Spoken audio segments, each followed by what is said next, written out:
Hi, எல்லாருக்கும் வணக்கம். இன்றைக்கி நம்ம கன்சிஸ்டன்சி பற்றி பேசுவோம். நம்ம எல்லாருக்குமே நம்ம பர்ஃபெக்டான மனுஷனாக இருக்கணும்னு தோணுதே தவிர, அந்த பர்ஃபெக்ஷனை எப்படி அச்சீவ் பண்ணுறதுன்னு தோண மாட்டேங்குது. ஒன்று, இப்போ நான் பர்ஃபெக்ட், நான் அதுதான் பர்ஃபெக்ட், எந்த தான் பர்ஃபெக்ட் அப்படின்னு நம்ம அந்த ஒரு விஷயத்தை பண்ணிடணும்னு நினைப்போம். ஆனால் மோஸ்ட் ஆஃப் த டைம்ஸ் நம்ம அங்கே ஃபெயில் ஆகிடுறோம். அதற்கு காரணம் என்ன? காரணம் நம்ம ஒரு விஷயத்தை மறுபடியும் விடாமுயற்சியோட பண்ணுறது கிடையாதே. அதை பொறுமையாக சாதிக்கலாம் அப்படின்னு யோசிக்கிறது கிடையாது. அது எத்தனையோ பேரில் ஒருத்தரோ 2 பேரோ தான் அதை ஃபாலோ பண்ணுறாங்க.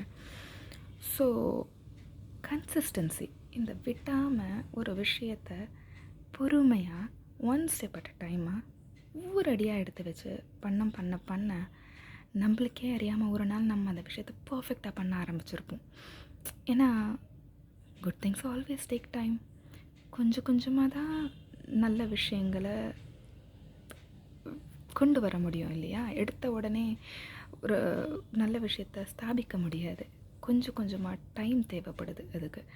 ஸோ சம்டைம்ஸ் நம்ம ஃப்ளோவோடு போய் தான் ஆகணும். எல்லா டைமும் எதிர்நீச்சல் அடிச்சிட்டு இருக்க முடியாது. So go with the flow, let things happen consistently, let it happen one step at a time. And எப்படி சொல்கிறது, நான் எனக்கு தெரிஞ்சதை நான் சொல்கிறேன். பொறுமையாக பொறுத்தார் பூமி ஆழ்வார்னு சொல்லுவாங்க இல்லையா? பொறுமை கடலினும் மான பெறுதுன்னு சொல்லுவாங்க. ஸோ ஒரு சில விஷயத்தில் நம்ம கண் எதிரில் இந்த இடத்துல நம்ம பொறுமை காக்கக்கூடாதுன்னு தோணும் தான். ஆனால் பரவாயில்ல, பொறுமை காத்துக்கோங்க. பொறுமையாக இருந்தால் எது வேணாலும் நல்லபடியாக நடக்கும்.